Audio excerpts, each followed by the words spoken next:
ನಮಸ್ಕಾರ ಸ್ನೇಹಿತರೆ, ನಮ್ಮ ನಂಬಿಕೆಗೆ ಸ್ವಾಗತ ಸುಸ್ವಾಗತ. ಸ್ನೇಹಿತರೆ, ಛತ್ರಪತಿ ಶಿವಾಜಿ ಅಂದ್ರೆ ನೆನಪಾಗೋದು ಧೈರ್ಯ, ಶೌರ್ಯ, ಪರಾಕ್ರಮ, ಮಮತೆ, ಧರ್ಮದ ಮೇಲಿನ ನಿಷ್ಠೆ, ಜನರ ಸುಭೀಕ್ಷೆ, ಕೈಗೊಳ್ಳುತ್ತಿದ್ದ ದಂಡಯಾತ್ರೆ, ಎದುರಿಸಿ ನಿಲ್ಲುತ್ತಿದ್ದ ಆ ದಿಟ್ಟ ನಿಲುವು ಎಲ್ಲವೂ ಇಂದಿಗೂ ಭಾರತೀಯರ ಕಿಚ್ಚೆಬ್ಬಿಸಿಬಿಡುತ್ತೆ. ಸಾಮಾನ್ಯನೊಬ್ಬ ಛತ್ರಪತಿಯಾಗಿ ಇಡೀ ವಿಶ್ವಕ್ಕೆ ಮಾದರಿಯಾಗಿ ನಿಂತ ಆ ಪರಿ ನಿಜಕ್ಕೂ ಅಜರಾಮರ. ಶಿವಾಜಿ ಮಹಾರಾಜರು 1627 ಫೆಬ್ರವರಿ 19 ಶಿವನೇರಿಯಲ್ಲಿ ಮರಾಠ ಕುಟುಂಬದಲ್ಲಿ ಜನಿಸ್ತಾರೆ. ಭಾರತದ ವೀರ ಪುತ್ರರಲ್ಲಿ ಒಬ್ಬರು.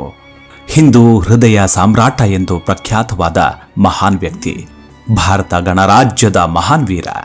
ಬಾಲ್ಯದಲ್ಲಿ ಶಿವಾಜಿಯು ತನ್ನ ವಯಸ್ಸಿನ ಮಕ್ಕಳೊಂದಿಗೆ ನಾಯಕನಾಗಿ ಹೋರಾಡಿ ಕೋಟೆಗಳನ್ನು ಗೆಲ್ಲುವ ಆಟವನ್ನಾಡ್ತಿದ್ರು.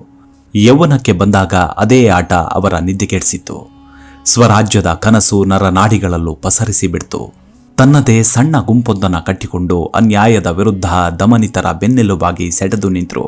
ಪುರಂದರ ಮತ್ತು ತೋರಣ ಇನ್ನೂ ಮುಂತಾದ ಕೋಟೆಗಳ ಮೇಲೆ ಶಿವಾಜಿ ತನ್ನ ಹಿಡಿತವನ್ನು ಸ್ಥಾಪಿಸಿದ ನಂತರ ಅವರ ಹೆಸರು, ಅವರ ಪರಾಕ್ರಮ ದಕ್ಷಿಣದಾದ್ಯಂತ ಹರಡಿತು. ಈ ಸುದ್ದಿ ಆಗ್ರಾ ಮತ್ತು ದೆಹಲಿಗೆ ಬೆಂಕಿ ಚೆಂಡಿನಂತೆ ಅಪ್ಪಳಿಸಿತ್ತು. ತುರ್ಕರು, ಯಮನರು ಮತ್ತು ಅವರ ಚೇಲಾಗಳಂತಿದ್ದ ಮನೆಮೂರ್ಖರು ಶಿವಾಜಿಯ ಹೆಸರನ್ನ ಕೇಳಿದ್ರೆ ನಿಂತಲ್ಲೇ ಬೆವರಿ ಬಿಡ್ತಿದ್ರು. ಅಷ್ಟರ ಮಟ್ಟಿಗೆ ಶಿವಾಜಿಯ ದಿಟ್ಟ ಹೆಜ್ಜೆ ಕಪಟಿಗಳ ಕಿವಿಯೊಳಗೆ ಮಾರ್ಧನಿಸೋಕೆ ಶುರುವಾಗಿತ್ತು. ಓರ್ವ ಧರ್ಮ ರಕ್ಷಣೆಗೆ ನಿಂತ ಸಾಮ್ರಾಟನಿಗೆ ಬೆನ್ನೆಲುಬಾಗಿ ಆ ತಾಯಿ ಭಾರತಾಂಬೆಯ ಕೃಪೆ, ಆಶೀರ್ವಾದ, ರಕ್ಷಣೆ ಇದ್ದೇ ಇರುತ್ತೆ ಅನ್ನೋದಕ್ಕೆ ಜೀವಂತ ಸಾಕ್ಷಿಯೇ ಶಿವಾಜಿ. ಶಿವಾಜಿಗೆ ಗುರುವಾಗಿ ದೊರೆತ ಗುರು ಸಮರ್ಥ ರಾಮದಾಸರವರ ಆಶೀರ್ವಾದ, ಮುಂದಾಳತ್ವ, ಬೋಧನೆ, ಮಾರ್ಗದರ್ಶನವೇ ಶಿವಾಜಿಗೆ ನೂರಾನೇ ಬಲ ತಂದುಕೊಡ್ತು. ಎಂಟೆದೆ ಬಂಟನಾಗಿ ಮುನ್ನುಗ್ಗಿ ಶತ್ರುಗಳ ರುಂಡ ಚಂಡಾಡಿ ಕುಲದೇವಿ ಭವಾನಿಗೆ ರಕ್ತದಾಭಿಷೇಕ ಮಾಡುತ್ತಿದ್ದ ಮಹಾನ್ ಧೈರ್ಯಶಾಲಿ ಶಿವಾಜಿ. ಕುಲದೇವಿ ಭವಾನಿಗೆ ರಕ್ತದಾಭಿಷೇಕ ಮಾಡುತ್ತಿದ್ದ ಮಹಾನ್ ಧೈರ್ಯಶಾಲಿ ಶಿವಾಜಿ. ಹಿಂದೂ ಪದ ಪಾದಶಾಹಿ ಸಂಸ್ಥಾಪಕ ಛತ್ರಪತಿ ಶಿವಾಜಿಯನ್ನ ಮಹಾ ಶಿವಾಜಿಯನ್ನಾಗಿ ಮಾಡುವಲ್ಲಿ ಗುರು ಸಮರ್ಥ ರಾಮದಾಸರ ಕೊಡುಗೆ ಅಪಾರವಾದದ್ದು. ಅದೆಲ್ಲದಕ್ಕೂ ಕಾರಣವೇ ಅವರ ಮುಂದಾಳತ್ವ, ಅವರ ಕೃಪೆ, ಅವರ ಆಶೀರ್ವಾದ. ರಾಮಕೃಷ್ಣ ಪರಮಹಂಸರು ತಮ್ಮ ಶಿಷ್ಯ ಸ್ವಾಮಿ ವಿವೇಕಾನಂದರ ತಲೆ ಮೇಲೆ ಪಾದವನ್ನಿಟ್ಟು ಆತ್ಮ ಸಾಕ್ಷಾತ್ಕಾರದ ದಾರಿ ತೋರಿದಂತೆ ಗುರು ಸಮರ್ಥ ರಾಮದಾಸರು ತಮ್ಮ ಶಿಷ್ಯ ಶಿವಾಜಿಗೆ ತಾಯಿ ಜಗನ್ಮಾತೆಯ ಶಕ್ತಿಯನ್ನ ರಕ್ತದ ಕಣ ಕಣದಲ್ಲೂ ಸೇರಿಸಿ ತುಳಜಾ ಭವಾನಿ ತಾಯಿಯ ಶಕ್ತಿಶಾಲಿ ಖಡ್ಗವನ್ನ ದೇಶ ರಕ್ಷಣೆಗೆ, ಧರ್ಮದ ಉಳಿವಿಗೆ ನೀಡಿದ ಮಹಾನ್ ಸದ್ಗುರು. ಸ್ನೇಹಿತರೆ, ಇವತ್ತಿನ ಎಪಿಸೋಡ್ನಲ್ಲಿ ಛತ್ರಪತಿ ಶಿವಾಜಿಯ ಯಶಸ್ಸಿಗೆ, ಆ ಪರಾಕ್ರಮಕ್ಕೆ ಮೂಲ ಕಾರಣವಾದ ಮತ್ತು 4 ಶತಮಾನಗಳೇ ಕಳೆದರೂ ಇಂದಿಗೂ ಶಿವಾಜಿಯ ಶಕ್ತಿಯಾಗಿ ಹೊರಚಿಮ್ಮುತ್ತಿರುವ ಆ ಒಂದು ಹೆಸರು, ಆ ಒಂದು ಮಹಾನ್ ಶಕ್ತಿಯೇ ಭವಾನಿ ಖಡ್ಗ. ಶಿವಾಜಿಯೇ ತಿಳಿಸಿದಂತೆ ಆ ಖಡ್ಗವನ್ನ ನೀಡಿದ್ದೇ ಕುಲದೇವತೆ ತಾಯಿ ಭವಾನಿಯಂತೆ. ಯಾವುದೇ ರಣರಂಗವಿರಲಿ, ಯಾವುದೇ ಭೀಕರ ಸನ್ನಿವೇಶವಿರಲಿ, ಎದುರಾಳಿ ಅದೆಷ್ಟೇ ಸಮರ್ಥನಾಗಿರಲಿ, ಕಣ್ಣೆದುರು ಅಸಂಖ್ಯಾತ ವಿರೋಧಿ ಸೈನ್ಯವಿರಲಿ, ಒಮ್ಮೆ ಸೊಂಟದಲ್ಲಿ ತೂಗುತ್ತಿದ್ದ 3.5 ಅಡಿ ಎತ್ತರದ ಭವಾನಿ ಖಡ್ಗವನ್ನ ಸೊಂಟದಿಂದ ಸೀಳಿ ಎತ್ತಿದರೆ ಆ ಯುದ್ಧ, ಆ ರಣರಂಗ ಶಿವಾಜಿಯ ಕೈವಶವಾಗುತ್ತಿತ್ತು. ವಿಜಯ ದೇವತೆ ಛತ್ರಪತಿಯ ಹೆಜ್ಜೆಗೆ ಭವ್ಯ ಬುನಾದಿಯನ್ನಿಡುತ್ತಿದ್ಲು. ಮುಗಿಲೆತ್ತರಕ್ಕೆ ಖಡ್ಗವನ್ನ ಮೀಟಿ ಎದುರಾಳಿಗೆ ಬಲದಿಂದ ಬಡಿದರೆ ಸಿಕ್ಕವರನ್ನೆಲ್ಲ ತರಗೆಲೆಯಂತೆ ತರಿದು ಹಾಕುತ್ತಿತ್ತು ಆ ಖಡ್ಗ. ಒಂದೇ ಏಟಿಗೆ 4 ಜಟ್ಟಿಗಳ ಎದೆಯನ್ನೇ ಸೀಳಿ ಮುನ್ನುಗ್ಗುತ್ತಿತ್ತು ಭವಾನಿ ಮಾತೆಯ ಪ್ರಸಾದದ ಆ ಖಡ್ಗ. ಇತಿಹಾಸಕಾರರೇ ಬೆಚ್ಚಿ ಬೀಳುವಂತೆ ಚಿತ್ರಿಸಿದ್ದಾರೆ ಆ ಶಿವಾಜಿ ಕರದಲ್ಲಿ ಮಿಂಚುತ್ತಿದ್ದ ಆ ಖಡ್ಗದ ವೀರತೆಯನ್ನ. ಶಿವಾಜಿಯು ಆ ಖಡ್ಗವನ್ನ ಹಿಡಿದು ಮುನ್ನುಗ್ಗುತ್ತಿದ್ದರೆ ಬಿರುಗಾಳಿಯೇ ಎದ್ದಂತೆ ಭಾಸವಾಗುತ್ತಿತ್ತು. ಒಂದೊಂದು ಹೊಡೆತಗಳು ಎದುರಾಳಿಗಳ ಎದೆಯಲ್ಲಿ ಸಿಡಿಲು ಬಡಿದಂತಾಗುತ್ತಿತ್ತು. ಶಿವಾಜಿಯ ಒಂದೊಂದು ಹೆಜ್ಜೆಯೂ ಎದುರಾಳಿಗಳ 10 ಹೆಜ್ಜೆಯನ್ನ ಹಿಂದಕ್ಕಿಡುವಂತೆ ಮಾಡುತ್ತಿತ್ತು. ಆ ಕ್ರೌರ್ಯ ತುಂಬಿದ ಮುಖವನ್ನ ಕಂಡರೂ ಸಾಕು, ಎದೆಯೊಳಗೆ ಮಡುಗಟ್ಟಿದ ಧೈರ್ಯವೇ ಕುಸಿದು ಬಿಡುತ್ತಿತ್ತಂತೆ. ಮೊಘಲರು, ಬ್ರಿಟಿಷರು, ನಾನಾ ಪಿತೂರಿ ಮಾಡಿದ ಪ್ರಾಂತ್ಯಾಧಿಕಾರಿಗಳು ಪ್ರತಿನಿತ್ಯ, ಪ್ರತಿಕ್ಷಣ ಶಿವಾಜಿಯ ಪರಾಕ್ರಮವನ್ನೇ ಭೇದಿಸಲು ವ್ಯೂಹ ರಚಿಸುತ್ತಿದ್ರು ಎಂದು ಶಿವಾಜಿಯ ಶೌರ್ಯದ ಬಗ್ಗೆ ಉಲ್ಲೇಖ ಮಾಡ್ತಾರೆ ಇತಿಹಾಸಕಾರರು. ಅದೆಲ್ಲದಕ್ಕೂ ಮೂಲ ಕಾರಣವೇ ಆ ಭವಾನಿ ಖಡ್ಗವೆಂಬುದು ಒಕ್ಕೊರಲ ಹೇಳಿಕೆಗಳೇ. ಹಾಗಾದ್ರೆ ಆ ಖಡ್ಗವನ್ನ ನೀಡಿದ್ದು ನಿಜಕ್ಕೂ ಭವಾನಿ ಮಾತೆಯ? ಇದರ ಬಗ್ಗೆ ಇತಿಹಾಸ ಏನ್ ಹೇಳುತ್ತೆ? ನಿಜಕ್ಕೂ ಆ ಖಡ್ಗ ಸಿಕ್ಕಿತಾದ್ರೂ ಎಲ್ಲಿ ಅನ್ನೋದನ್ನ ಕೂಲಂಕುಷವಾಗಿ ತಿಳಿದುಕೊಳ್ಳೋಣ. ಸ್ನೇಹಿತರೆ, ಶಿವಾಜಿ ಮಹಾಪ್ರಭು ಭವಾನಿ ದೇವಿಯ ಅಪ್ರತಿಮ ಭಕ್ತ. ಅವರ ಭಕ್ತಿಯ ಕುರಿತು ಅನೇಕ ದಂತಕಥೆಗಳು ಚಾಲ್ತಿಯಲ್ಲಿವೆ. ಆತ ದೇವಿಯನ್ನ ಒಲಿಸಿಕೊಂಡು ಭವಾನಿ ಖಡ್ಗವನ್ನ ಪಡೆದ ಎನ್ನುವುದು ಅವುಗಳಲ್ಲೊಂದು. ಈ ಖಡ್ಗವನ್ನ ಹಿಡಿದು ರಣಾಂಗಣಕ್ಕಿಳಿದರೆ ಶಿವಾಜಿಗೆ ಸೋಲೆ ಇರುತ್ತಿರಲಿಲ್ಲ ಎನ್ನುತ್ತವೆ ಜನಪದ ಗಾಥೆಗಳು. ಶಿವಾಜಿ 1661ರಲ್ಲಿ ತುಳಜಾಪುರದಲ್ಲಿ ಭವಾನಿ ಮಂದಿರವೊಂದನ್ನು ನಿರ್ಮಿಸಿದ್ದು, ಈ ದೇವಾಲಯದ ಭಿತ್ತಿಯಲ್ಲಿ ದೇವಿಯು ಶಿವಾಜಿಗೆ ಖಡ್ಗ ನೀಡುತ್ತಿರುವ ಚಿತ್ರವನ್ನ ಕೆತ್ತಲಾಗಿದೆ. ಔರಂಗಜೇಬನಿಗೆ ಬರ್ತಿದ್ದ ಎನ್ನಲಾದ ಪತ್ರದಲ್ಲಿ ಶಿವಾಜಿ ಆಚಾರ ವಿಚಾರಗಳಲ್ಲಿ ಹಿಂದೂ ಇಸಲ್ಮಾನ್ ಈ ಎರಡು ಧರ್ಮಗಳು ಪರಸ್ಪರ ವಿರುದ್ಧ ಬಣಗಳಿದ್ದಂತೆ, ಭಗವಂತನೆಂಬ ಶ್ರೇಷ್ಠ ಕಲಾವಿದ ಈ ಬಣ್ಣಗಳನ್ನ ಬೆರೆಸಿ ಅತ್ಯುತ್ತಮ ಚಿತ್ರ ರಚಿಸ್ತಾನೆ. ಮಸೀದಿಯಲ್ಲಿ ಆತನನ್ನ ನೀವು ಪ್ರಾರ್ಥನೆಯ ಮೂಲಕ ಕೂಗಿದ್ರೆ ಮಂದಿರಗಳಲ್ಲಿ ಗಂಟೆ ಜಾಗಟೆಗಳಿಂದ ಆಹ್ವಾನಿಸ್ತಾರೆ ಎಂದು ಉಭಯ ಧರ್ಮಗಳ ಸಮನ್ವಯತೆಯನ್ನ ಪ್ರತಿಪಾದಿಸಿದ್ರು. ಅಷ್ಟೇ ಅಲ್ಲ, ಶಿವಾಜಿಗೆ ಸೂಫಿ ಪರಂಪರೆಯ ಕಡೆಗೆ ವಿಶೇಷವಾದ ಗೌರವವಿತ್ತು. ಶಿವಾಜಿ ಆಗಾಗ ಸೂಫಿ ಸಂತ ಬಾಬಾ ಶರೀಫುದ್ದೀನ್ ದರ್ಗಾಕ್ಕೆ ತೆರಳಿ ಪ್ರಾರ್ಥನೆ ಸಲ್ಲಿಸುತ್ತಿದ್ದ ಉಲ್ಲೇಖಗಳಿವೆ. ರತ್ನಗಿರಿಯ ಹಜ್ರತ್ ಬಾಬಾ ಅವರನ್ನಂತೂ ದೊಡ್ಡಣ್ಣ ಎಂದೇ ಸಂಬೋಧಿಸುತ್ತಿದ್ದರಂತೆ ಶಿವಾಜಿ. ಶಿವಾಜಿಗೆ ಖಡ್ಗವನ್ನ ಭವಾನಿ ಮಾತೆ ಉಡುಗೊರೆಯಾಗಿ ನೀಡಿದ ಬಗ್ಗೆ ನಾವೆಲ್ಲರೂ ಕೇಳಿದ್ದೇವೆ. ಕೆಲವರಂತೂ ಶಿವಾಜಿ ಸಾಧನೆಯ ಸಂಪೂರ್ಣ ಶ್ರೇಯಸ್ಸನ್ನ ಭವಾನಿ ಮಾತೆಯ ಖಡ್ಗಕ್ಕೆ ನೀಡ್ತಾರೆ. ಇದು ಶಿವಾಜಿಯ ನಿಜವಾದ ಇತಿಹಾಸವನ್ನ ಓದಿದವರಿಗೆ ಮಾತ್ರ ಅರ್ಥವಾಗತ್ತೆ. ಮಹಾರಾಷ್ಟ್ರ ಸರ್ಕಾರ ಎಲೆಕ್ಷನ್ ಹತ್ರ ಬರುವಾಗ ಮಾತ್ರ ಶಿವಾಜಿ ಮಹಾರಾಜರ ಖಡ್ಗವನ್ನ ಇಂಗ್ಲೆಂಡ್ನಿಂದ ಭಾರತಕ್ಕೆ ಮರಳಿ ತರುವ ಮಾತನಾಡುತ್ತೆ. ರಾಜಕೀಯ ಪಕ್ಷಗಳು ಹಿಂದೂಗಳ ಸ್ವಾಭಿಮಾನವನ್ನೇ ಎನ್ಕ್ಯಾಶ್ ಮಾಡಿಕೊಳ್ಳುವ ಸಲುವಾಗಿ ಜೈ ಶಿವಾಜಿ ಜೈ ಭವಾನಿ ಎಂಬ ವೇದ ವಾಕ್ಯದೊಂದಿಗೆ ಸಮಾಜದಲ್ಲಿ ಪ್ರಚಾರ ಮಾಡುತ್ತೆ. ಆದ್ರೆ ಆ ಖಡ್ಗದ ನಿಖರತೆಯನ್ನ ಮಾತ್ರ ಬೆಳಕಿಗೆ ತರೋ ಪ್ರಯತ್ನ ಮಾಡಲಿಲ್ಲ. ಇಂದಿಗೂ ಅದು ನಿಗೂಢವೇ. ಕೆಲವು ಇತಿಹಾಸಕಾರರು ಸಾಕ್ಷಿ ಸಮೇತ ಉಲ್ಲೇಖಿಸಿರುವಂತೆ ಆ ಖಡ್ಗವನ್ನ ಪೋರ್ಚುಗಲ್ನಲ್ಲಿ ತಯಾರಿಸಲಾಗಿದೆ ಅಂತ ಸಂಶೋಧಕರು ಸಾಬೀತುಪಡಿಸ್ತಾರೆ.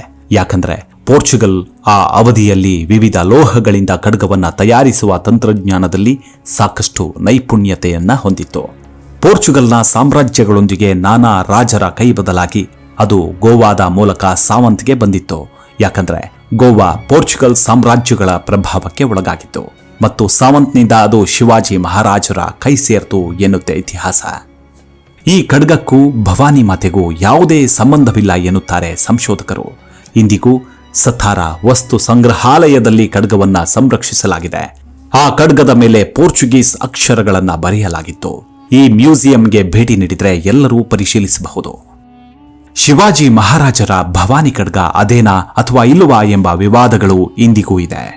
ಈ ಭವಾನಿ ಖಡ್ಗವನ್ನ ಕೊಲ್ಲಾಪುರದ ರಾಜ ಶಿವಾಜಿ ಛತ್ರಪತಿ ನಾರಾಯಣರಾವ್ 1875ರಲ್ಲಿ ಭಾರತ ಪ್ರವಾಸಕ್ಕೆ ಬಂದಿದ್ದ ವೇಲ್ಸ್ ರಾಜಕುಮಾರನಿಗೆ ಈ ಅಲಂಕೃತ ಕಠಾರಿಯನ್ನ ಉಡುಗೊರೆಯಾಗಿ ನೀಡಿದನಂತೆ. ಈ ಉಡುಗೊರೆಯ ಕುರಿತಾದ ಅಧಿಕೃತ ದಾಖಲೆಗಳು ಮತ್ತು ರಾಜ ಸಂಗ್ರಹಣೆಯಲ್ಲಿ ಇದನ್ನ ಶಿವಾಜಿಯ ಭವಾನಿ ಖಡ್ಗ ಎಂದು ಪಟ್ಟಿ ಮಾಡಲಾಗಿದೆ. ಲಂಡನ್ನಲ್ಲಿ ಪ್ರದರ್ಶನಗೊಂಡಿರುವ ಖಡ್ಗ ಶಿವಾಜಿಯದ್ದು ಎಂಬ ಕಲ್ಪನೆಯ ಮೂಲ ಹುಟ್ಟಿಕೊಂಡಿದ್ದೇ ಇಲ್ಲಿಂದ. ಆದರೆ ಭಾರತೀಯರ ನಂಬಿಕೆಗೆ ಧಕ್ಕೆ ಬರಬಾರದೆಂಬಂತೆ ಕೆಲವು ಇತಿಹಾಸಕಾರರು ಈ ಖಡ್ಗವನ್ನ ಉಡುಗೊರೆ ವಿನಿಮಯಕ್ಕಾಗಿ ವಿನ್ಯಾಸಗೊಳಿಸಲಾಗಿದೆ. ಸ್ಟೀಲ್ ಬ್ಲೇಡ್ ಅನ್ನ ಭಾರತೀಯ ಕುಶಲಕರ್ಮಿಗಳು ಉತ್ಪಾದಿಸಿದ ಉಕ್ಕಿನಿಂದ ತಯಾರಿಸಲಾಗಿದೆ. ಪಚ್ಚೆ ವಜ್ರ ಜೇಡುಗಳನ್ನ ಹಿಡಿದಿರುವ ಚಿನ್ನದ ಪಟ್ಟಿಗಳಿಂದ ಕಲ್ಲುಗಳನ್ನ ಅಲಂಕರಿಸಲಾಗಿದೆ. ಹಿಡಿಯಲ್ಲಿ ಅಮೂಲ್ಯವಾದ ಕಲ್ಲುಗಳನ್ನ ಹೊಂದಿಸುವ ಕುಂದನನ್ನ ಬಳಸುವ ಈ ತಂತ್ರವು ಭಾರತದ ಆಭರಣಕಾರರ ವಿಶಿಷ್ಟ ಲಕ್ಷಣವಾಗಿದೆ ಎಂದು ವಿವರಿಸಿದ್ದಾರೆ.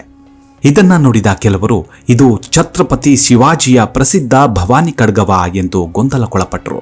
ಯಾಕಂದ್ರೆ ಭವಾನಿ ಖಡ್ಗ ಅಲಂಕಾರಿಕ ರಕ್ಷಾ ಕವಚವಾಗಿರಲಿಲ್ಲ, ಅದು ಯುದ್ಧಕ್ಕಾಗಿ ಸಿದ್ಧಪಡಿಸಿದ ಅಸ್ತ್ರವಾಗಿತ್ತು. ಇನ್ನು ಕೆಲವು ಮೂಲಗಳಿಂದ ಹೇಳಲಾದ ಭವಾನಿ ಖಡ್ಗ ಬೋನ್ಸಾಲೆ ಕುಟುಂಬದ ವಶದಲ್ಲೇ ಇದೆ. ಯಾವುದಾದರೂ ಆಚರಣೆಗಳ ಸಮಯದಲ್ಲಿ ಹೊರತರಲಾಗತ್ತಂತೆ. ಬ್ರಿಟಿಷ್ ರಾಜ ಮನೆತನದ ಬಳಿ ಇರುವ ಶಿವಾಜಿಯ ಇನ್ನೊಂದು ಖಡ್ಗ ಜಗದಾಂಬ ಎಂದು ಭಾರತ ಸರ್ಕಾರ ಹೇಳುತ್ತೆ. ವರದಿಗಳ ಪ್ರಕಾರ ಜಗದಾಂಬ ಖಡ್ಗವನ್ನ ಹಿಂದಿರುಗಿಸಲು ಭಾರತ ಸರ್ಕಾರವು ಬ್ರಿಟಿಷ್ ಸರ್ಕಾರವನ್ನ ಸಂಪರ್ಕಿಸಿದೆ. ಪುರಾತನ ಗ್ರಂಥಗಳ ಉಲ್ಲೇಖವನ್ನ ಗಮನಿಸಿದ್ರೆ ಆ ಖಡ್ಗವನ್ನ ನೀಡಿದ್ದು ಸ್ವತಃ ಗುರುವಾಗಿದ್ದ ಸಮರ್ಥ ರಾಮದಾಸರು. ಶಿವಾಜಿಯ ಗುರು ಭಕ್ತಿಗೆ ಅವರ ಸೇವೆಗೆ ಮೆಚ್ಚಿದ ಗುರುಗಳು ತನ್ನ ಶಿಷ್ಯನ ಉನ್ನತಿಗಾಗಿ ತಾಯಿ ಜಗದಾಂಬೆಯನ್ನ ಪ್ರಾರ್ಥಿಸುತ್ತಾರೆ. ಶಿವಾಜಿಗಾಗಿಯೇ ಸ್ಥಳೀಯವಾಗಿ ಮಾಡಲ್ಪಟ್ಟಿದ್ದ 5 ಲೋಹಗಳನ್ನ ಮಿಶ್ರಣ ಮಾಡಿ ಖಡ್ಗದ ಹಿಡಿಗೆ ಮರದ ಕವಚ ಮತ್ತು ಚಿನ್ನದ ಲೇಪವನ್ನ ಅಳವಡಿಸಿದ್ದ ಖಡ್ಗವನ್ನ ಯುದ್ಧಕ್ಕಾಗಿ ನೀಡಲಾಗತ್ತೆ. ಆ ಖಡ್ಗ ಶಿವಾಜಿಯನ್ನ ಅದೆಷ್ಟು ಆಕರ್ಷಿಸಿತೆಂದ್ರೆ ಶಿವಾಜಿ ಆ ಖಡ್ಗಕ್ಕೆ ಭವಾನಿ ಮಾತೆಯ ಪ್ರಸಾದವೆಂತಲೇ ಭಾವಿಸಿದ್ರು. ಆ ಖಡ್ಗವನ್ನ ಮೊದಲು ತನ್ನ ಗುರುಗಳ ಪಾದಗಳಿಗೆ ನೀಡ್ತಾರೆ. ಒಂದು ಹುಣ್ಣಿಮೆ, ಒಂದು ಅಮಾವಾಸ್ಯೆ, ಹೀಗೆ 1 ತಿಂಗಳು ಆ ಖಡ್ಗಕ್ಕೆ ವಿಶೇಷವಾದ ಪೂಜೆಯನ್ನ ನೆರವೇರಿಸಲಾಗುತ್ತೆ. ಬಳಿಕ ಶಿವಾಜಿ ಪ್ರಭುಗಳನ್ನ ಆ ತಾಯಿಯ ಗರ್ಭಗುಡಿಗೆ ಕಳುಹಿಸಿ 1 ರಾತ್ರಿ ಪೂಜಿಸಿ ಶರಣಾಗುವಂತೆ ಗುರುಗಳು ಅಪ್ಪಣೆ ನೀಡ್ತಾರೆ. ಆ ಮಾತಿಗೆ ಚಾಚೂ ತಪ್ಪದೆ ಶಿವಾಜಿಯು ಆ ರಾತ್ರಿ ಆ ತಾಯಿ ಕುಲದೇವಿಯ ನಿರ್ಮಲತೆ, ಆ ರೂಪ, ಆ ದೀಪದ ಬೆಳಕಿನಲ್ಲಿ ಉಜ್ವಲಿಸುತ್ತಿದ್ದ ಆ ಜ್ವಾಜಲ್ಯಮಾನದ ಆಕರ್ಷಣೆಗೆ ಒಳಗಾಗಿ ಬಿಡ್ತಾರೆ.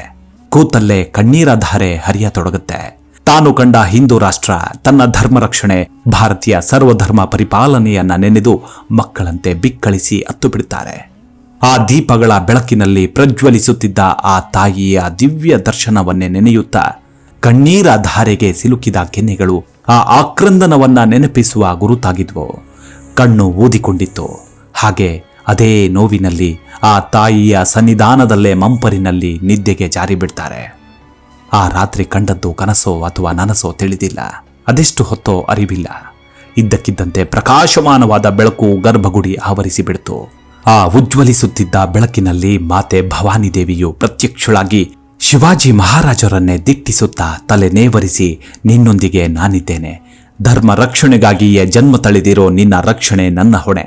ತಗೋ ಈ ಖಡ್ಗವನ್ನ ಎಂದು ತನ್ನ ಕೈಯಾರೆ ಪ್ರಸಾದದಂತೆ ಶಿವಾಜಿ ಮಹಾಪ್ರಭುಗಳಿಗೆ ಕರುಣಿಸುತ್ತಾಳೆ. ಆ ಹರ್ಷೋದ್ಗಾರ, ಆ ದಿವ್ಯ ದರ್ಶನ ಕಂಡ ಶಿವಾಜಿಗಳು ಮಗುವಿನಂತೆ ಚೀತ್ಕರಿಸಿ ಆಕ್ರಂದಿಸ್ತಾರೆ.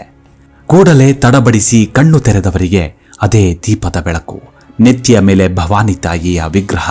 ಶಾಂತವಾಗಿದ್ದ ಆ ಗರ್ಭಗುಡಿಯಲ್ಲಿ ರೋಮ ಸೆಟೆದು ನಿಲ್ಲುವಂತಹ ಬಿಸಿ ಹಬೆಯ ಅನುಭವ. ಕಣ್ತೆರೆದವರೇ ಮುಖಕ್ಕೆ ಕೈ ಒಡ್ಡುತ್ತಾರೆ. ಕಣ್ಣೀರ ಕುರುಹು ಇನ್ನೂ ಹಸಿಯಾಗೇ ಇತ್ತು. ಕಣ್ಣಲ್ಲಿ ತೇವಗೊಂಡಿತ್ತು. ಹಣೆಯಲ್ಲಿ ತಿಲಕವಿತ್ತು. ನಂಬಲ ಸಾಧ್ಯ ಶಿವಾಜಿ ರಾಜರಿಗೆ. ಕೂಡಲೇ ಸಾಷ್ಟಾಂಗ ನಮಸ್ಕರಿಸಿ ಮೇಲೆದ್ದವರಿಗೆ ಕಂಡದ್ದು ಕಡು ಕೆಂಪು ಬಣ್ಣದ ಕವಚದಿಂದ ಸಿಂಗರಿಸಿದ್ದ ಆ ಖಡ್ಗ. ಅದೇ ಖಡ್ಗವನ್ನ ಭವಾನಿ ಮಾತೆ ಪ್ರಸಾದಿಸಿದ್ದಂತೆ ಕನಸು ಕಂಡಿತ್ತು. ಕೂಡಲೇ ಆ ತಾಯಿಯನ್ನ ನೆನೆಯುತ್ತಾ ತನ್ನ ಗುರುಗಳಿಗೆ ಪ್ರಣಾಮಿಸುತ್ತಾ ಜೈ ಭವಾನಿ ಎಂದು ಆ ಖಡ್ಗಕ್ಕೆ ತಲೆಯೂರಿ ನಮಸ್ಕರಿಸಿ ಕೈಗೆತ್ತಿಕೊಳ್ತಾರೆ ಶಿವಾಜಿ. ಆಗ ಆ ಖಡ್ಗದಿಂದ ಪ್ರವಹಿಸಿದ ಆ ವಿದ್ಯುತ್ ಕಾಂತಿಗಳು ಇಡೀ ದೇಹದ ನರನಾಡಿಗಳನ್ನು ಬಡಿದೆಬ್ಬಿಸಿದಂತಾಯ್ತು. ಅದೇನೋ ಒಂದು ಮಹಾನ್ ಶಕ್ತಿ ದೇಹ ಹೊಕ್ಕಂತಾಯ್ತು. ಜೈ ಭವಾನಿ, ಜೈ ಶಿವಾಜಿ ಎಂದು ಘಂಟಾಘೋಷ ಮೊಳಗಿಸಿ ಆ ಖಡ್ಗವನ್ನ ಕಿಸೆಗೆ ಸಿಕ್ಕಿಸಿ ಹೊರಬರ್ತಾರೆ ಶಿವಾಜಿ. ಗರ್ಭಗುಡಿಯ ಹೊರಗೆ ಗುರು ಸಮರ್ಥರು ಮುಗುಳ್ನಗುತ್ತಾ ಅದೇನನ್ನೋ ಸಾಧಿಸಿದ್ದ ಶಿಷ್ಯನ ಬೆಂಕಿಯ ಕಿಡಿ ಹೊತ್ತಿಸಿದ್ದ ಆ ಕಣ್ಣಾಲಿ ಕಂಡು ವಿಜಯೀಭವ ಎಂದು ಆಶೀರ್ವದಿಸ್ತಾರೆ. ಎಂದಿಗೂ ಈ ಖಡ್ಗವನ್ನ ನೆಲಕ್ಕಿಳಿಸದಂತೆ ತಿಳಿಸಿ ಆಶೀರ್ವದಿಸ್ತಾರೆ. ಅಂದಿನಿಂದ ಶಿವಾಜಿ ತನ್ನ ಕೊನೆ ಕ್ಷಣದವರೆಗೂ ಹೆದರಲಿಲ್ಲ, ಬೆದರಲಿಲ್ಲ. ತನ್ನ ಪ್ರತಿಯೊಂದು ವಿಜಯವೂ ತಾಯಿಯ ಕರ್ತವ್ಯವೆಂದೇ ಭಾವಿಸಿ ಸರ್ವಸ್ವವನ್ನು ಸಮರ್ಪಣೆ ಮಾಡಿಬಿಟ್ಟಿದ್ರು. ಯುದ್ಧಕ್ಕೆ ಹೊರಟಾಗ ಭವಾನಿ ಖಡ್ಗವನ್ನಿರಿಸಿದ್ರೆ ಆ ಯುದ್ಧದಲ್ಲಿ ಜಯ ಕಟ್ಟಿಟ್ಟ ಬುತ್ತಿಯಾಗಿರುತ್ತಿತ್ತು. ಅಂತಹ ಖಡ್ಗ ಬ್ರಿಟಿಷರ ಕೈವಶವಾಗುವುದಕ್ಕೆ ಸಾಧ್ಯವೇ ಇಲ್ಲ. ಅದು ಶಿವಾಜಿ ಮಹಾರಾಜರ ಕುಲಕ್ಕೆ ಸಿಕ್ಕ ವರಪ್ರಸಾದ. ಇಂದಿಗೂ ಅವರ ವಂಶದ ತಿಜೋರಿಯಲ್ಲೇ ರಾರಾಜಿಸುತ್ತಿದೆ. ಅದನ್ನ ನೋಡುವ ಸೌಭಾಗ್ಯ ಸಾಮಾನ್ಯರಿಗೆ ಅಸಾಧ್ಯ ಎಂಬುದು ಧರ್ಮನಿಷ್ಠರ, ದೈವಭಕ್ತರ, ಆಧ್ಯಾತ್ಮಿಕ ಚಿಂತಕರ, ಧಾರ್ಮಿಕರ ನಿಲುವು. ಶಿವಾಜಿಯ ಗುರುಭಕ್ತಿ, ಧಾರ್ಮಿಕ ಶ್ರದ್ಧೆ ಮತ್ತು ಪರಧರ್ಮ ಸಹಿಷ್ಣುತೆಯಷ್ಟೇ ಅದಕ್ಕಿಂತ ಹೆಚ್ಚು ಸ್ಮರಿಸಬೇಕಾದ ಅಂಶ ಅವರ ಮಾತೃಭಕ್ತಿ. ತಮ್ಮ ತಾಯಿಯ ಪ್ರತಿ ವಾಕ್ಯವನ್ನು ಆಜ್ಞೆಯಂತೆ ಪರಿಪಾಲಿಸುತ್ತಿದ್ದ ಶಿವಾಜಿ ಆದರ್ಶ ಪುತ್ರನಾಗಿ ಇಂದಿಗೂ ಶ್ರೇಷ್ಠ ಉದಾಹರಣೆಯಾಗಿದ್ದಾರೆ. ಈ ನಿಟ್ಟಿನಲ್ಲಿ ನಾವು ಶಿವಬಾ ಅವರನ್ನ ನೆನೆಬೇಕು, ಭಕ್ತಿಯಿಂದ ಪೂಜಿಸಬೇಕು, ಆರಾಧಿಸಬೇಕು. ಮುಂದಿನ ಎಪಿಸೋಡ್ನಲ್ಲಿ ಮತ್ತೆ ಸಿಗೋಣ ಸ್ನೇಹಿತರೆ. ಅಲ್ಲಿವರೆಗೂ ನಿಮ್ಮ ಆರೋಗ್ಯದ ಕಡೆ ಗಮನವಿರಲಿ. Take care. ನಮಸ್ಕಾರ.